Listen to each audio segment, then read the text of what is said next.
Hello, welcome to Gendering Geopolitics, my short series where I have quick 10-minute conversations with women who are breaking barriers around the world. My name is Emily Prey, and I'm a senior analyst at the New Lines Institute in Washington, D.C. Today, I'm speaking with Naomi Kikoler, the director of the United States Holocaust Memorial Museum's Simon-Skjodt Center for the Prevention of Genocide. Last week, they released a report titled "To Make Us Slowly Disappear: The Chinese Government's Assault on the Uyghurs." So today, we are here to discuss the findings and the importance of that report. Thank you so much for joining me, Naomi. Thank you so much, Emily. It's a pleasure to be here. So the mission of your center is to do for victims of genocide today what was not done for the Jews of Europe. How do you hope that this report will work towards accomplishing this in the case of the Uyghurs?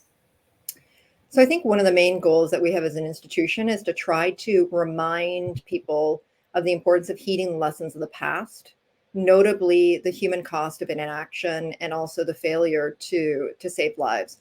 So with this report, I think we're seeking to do two things essentially. One is to help change the conversation.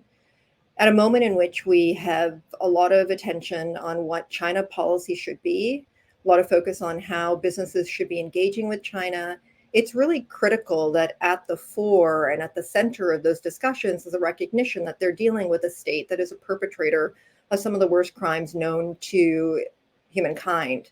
And that what we really need is a holistic approach to responding to China, not just actions taken by governments, but also by non-state actors, corporate sector, each of us in our actions and habits. I think when we think about genocide, often we're faced with a situation where we see action taken too little, too late, if at all. And usually, sadly, only in moments where we see those dramatic images of mass killing that are broadcast around the world.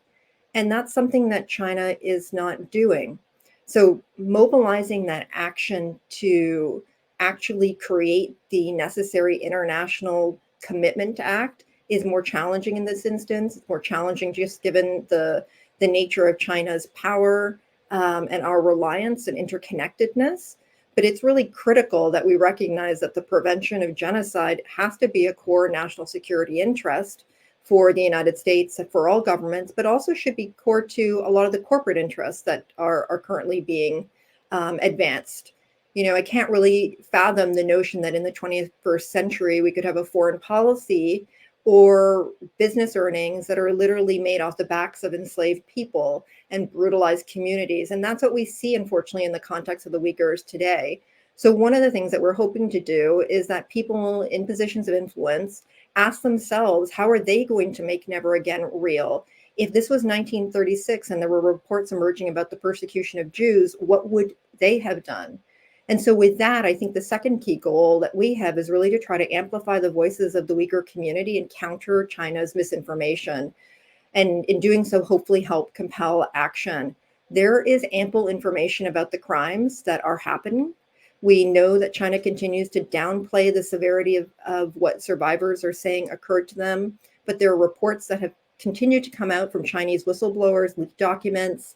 We know the historical precedents. Even prior to the Holocaust, US newspapers had headlines that said world's Jewry threatened, and little to no action was taken to help the Jews. Today, as we watch these crimes happen in real time, it's not a situation where we can say that we did not know.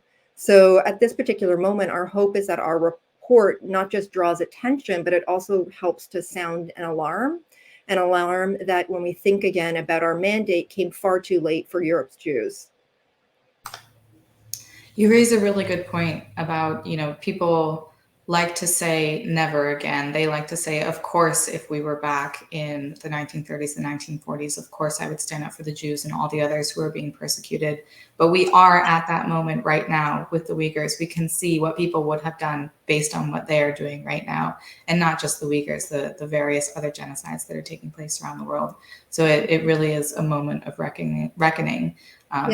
Never again is one of my least favorite terms. Because of the fact that we consistently see again and again communities being targeted on the basis of their identity. And so I think for all of us who are frustrated with that term, we at the same time have to keep pushing people and pushing governments to actually give that meaning. Yeah, absolutely.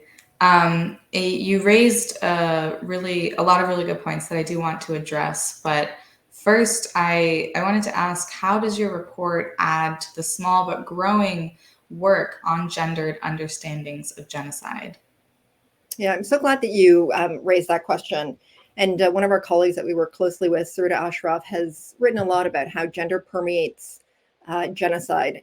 It doesn't necessarily permeate, though, sufficiently our understanding nor our policy responses to genocide. And so part of what we're trying to do is provide a gender competent and intersectional legal analysis of the crimes of genocide and crimes against humanity. And what we're hoping to do with that is, one, help with a reckoning that is needed around the gendered aspects of these crimes and help ensure that future genocides are more accurately understood than previous ones. And two, remind people that once a determination has been made, we've largely failed in our prevention obligations. And that when we speak of prevention, we have to do so with a prevention lens that acknowledges the unique vulnerabilities that particular communities have and the particularly gendered nature of those vulnerabilities. For us with this report, what we wanted to do is focus particularly on crimes being perpetrated against women and children. And in saying that, we definitely want to also emphasize that there are crimes that are being committed against men, crimes being committed against boys. We need to look at how there's the kind of intersectional play there in regards to the commission of those crimes. But in this particular instance, there has not been a requisite attention paid towards women and girls as victims of genocide. In this context, we are aware that genocide perpetrators develop specific strategies developed to target them. Those often fall into categories of acts that are not solely mass killing. They're acts of sexual violence, acts on their reproductive capacity, either through rapes and forced pregnancies with the aim of bearing children who don't share the same identity, or through restricting birth, both with the intention to destroy a community. The Chinese right now are deepening their assault on the Uyghur female reproductive capacity, and they're doing that through the use of primarily forced sterilization and forced IUD placement in women. We haven't, for example, seen forced vasectomies of men, but we have seen the separation of sexes through mass detention and forcible transfer. And the latter is really linked heavily to forced labor. So maybe just in kind of summing up on that point, we often forget that one of the earliest crimes of the Holocaust was the use of forced sterilization against women who were deemed undesirable. And when we also look at sexual violence, it took decades for survivors and researchers to even talk about those crimes in the context of the Holocaust, often due to societal stigma and trauma. They weren't included in the prosecutions at Nuremberg.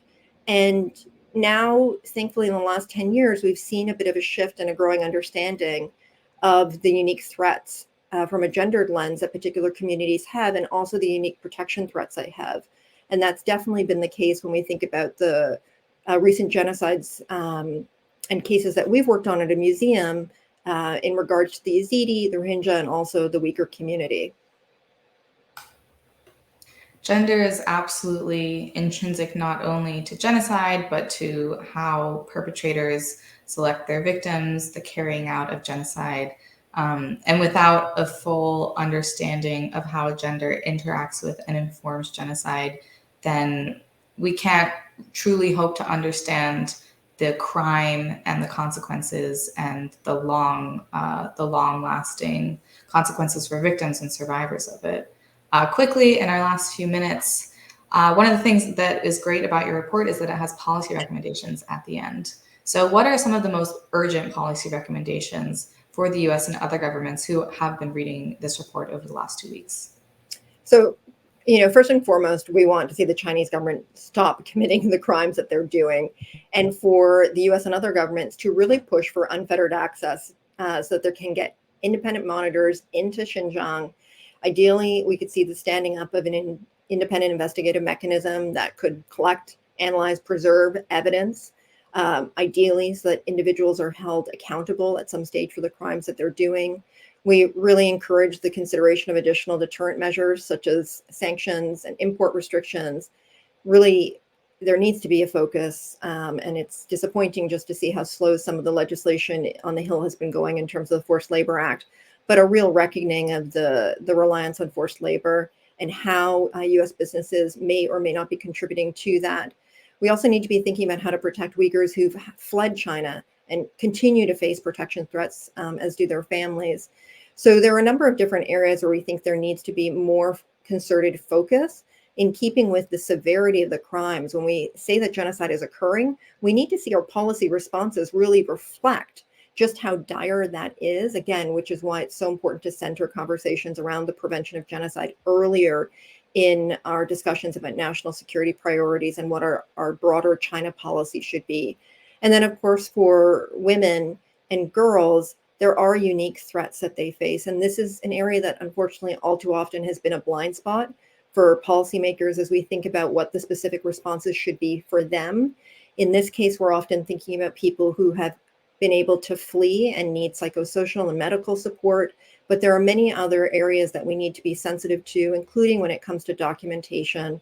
And in the area of documentation of crimes that are being committed, we have to do a much better job as a human rights community, think tank community, as journalists in the way in which we engage with survivors of these atrocities. Far too often, it feels as though it's an extractive industry where there is a lack of well-being, a lack of appropriate consent given, re-traumatization, and I would dare say even kind of fetishization at times of crimes that have been perpetrated, especially against women and girls. And that's an area where we can and must do better, and we need to do that better today. That makes me think of Nadia Murad and the amazing work that she's done, but how she's been forced to go around the world and tell her story again and again and again. But what has she received in return? What have the Yazidi community and the Yazidi women received in return for, that re-traumatization? And when you have still over 2,000 women and girls who remain missing, unaccounted for, and that's one example where we again think about the unique challenges and why a gendered lens is so important. The women and girls, including sadly Nadia's family members, when they were taken from Sinjar, they were transferred to Tal Afar. There was a period of time in which they were held within various buildings. They had cell phone service. They were calling people, begging for help, for assistance. Their locations were known. Nothing was done to go and rescue them. There was no effort at that particular time to provide physical protection. And of course, the challenges in doing so were large, but they were not necessarily insurmountable. What's unfortunate was they were not given their due accord in terms of assessing whether or not and what would be possible at that point, or to follow their movement as they were transferred to different parts of Syria and Iraq afterwards. And it's one example of why this gendered lens is just so critical when we talk about the Commission of Genocide. Naomi, I want to thank you so much for coming on Gendering Geopolitics, for laying out so clearly what a gendered understanding of genocide is, and for your time today. Thank you so much. Thank you so much, Emily. Very much appreciate it.